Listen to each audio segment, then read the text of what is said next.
తెలంగాణ భవన్లో బీఆర్ఎస్ నాయకుల press meet.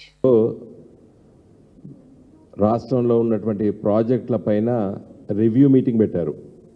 చాలా పెద్ద ఎత్తున అన్ని ప్రాజెక్టుల చీఫ్ ఇంజనీర్లు, సిబ్బంది మొత్తము, ఇరిగేషన్ సెక్రటరీ వీళ్ళందరూ కూర్చొని రివ్యూ చేస్తూ ఒక మంచి మాట చెప్పిండ్రు.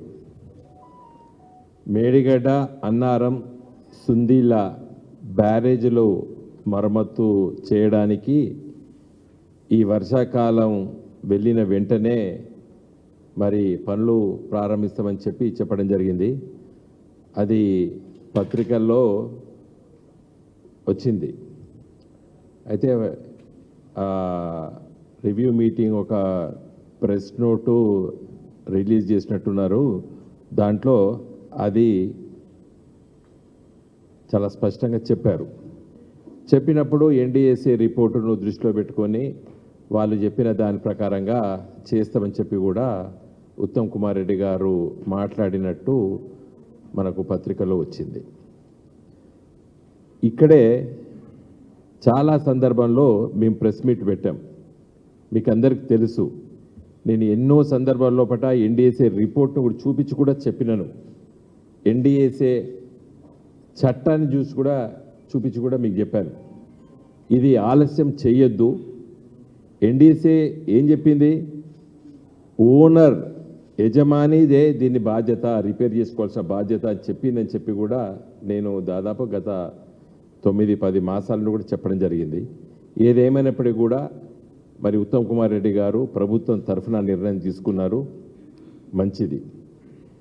సరే, 1,00,000 కోట్లు తిన్నారు, లేకపోతే Ghosh commission report, NDAC report పైన సిబిఐ ఎంక్వైరీ ఇవన్నీ కూడా ఆదేశించారు. సిబిఐ కూడా పోయి చెప్పినామని చెప్పి కూడా రేవంత్ రెడ్డి గారు నిన్న మొన్న కూడా చాలా సందర్భంలో మాట్లాడారు. ఇంకా ఇప్పటికి నేను చెప్పేది ఏంటంటే, రాష్ట్ర ప్రభుత్వము మేడిగడ్డ కుంగడం పైన ఒక కమిషన్ వేయడము, టెక్నికల్గా అది కరెక్ట్ కాదు, తుమ్మడి హట్టే కరెక్టు, ఇవన్నీ కూడా వాళ్ళు గత 2 సంవత్సరాలు సమయం తీసుకున్నారు. కమిషన్ రిపోర్ట్ వచ్చేసింది. తర్వాత దానిపైన శాసనసభలో చర్చించారు, ఏదో ఎంక్వైరీకి ఆదేశించారు. ఇంకా అయిపోయింది. అంతకంటే చేసేది కూడా ప్రభుత్వం ఏం లేదు. చేయవలసింది ఈ పని. ఏది? మేడిగడ్డ, అన్నారం, సుందీలలో ఏదైతే నువ్వు రిపేర్ అనుకుంటున్నావు, మా దృష్టిలో ఒక మేడిగడ్డ 3 పిల్లర్లు మాత్రమే కుంగినాయి. మిగతా మేడిగడ్డ ప్రాజెక్టు కానీ అన్నారం, సుందీల బ్యారేజీలకి ఏం కాలేదు. అయినాయని చెప్పి ఊహిస్తున్నారు. సరే, ఏమైనా అయితే కూడా దాన్ని రిపేర్ చేయండి. ఇప్పటికీ చాలా సమయం అయిపోయింది.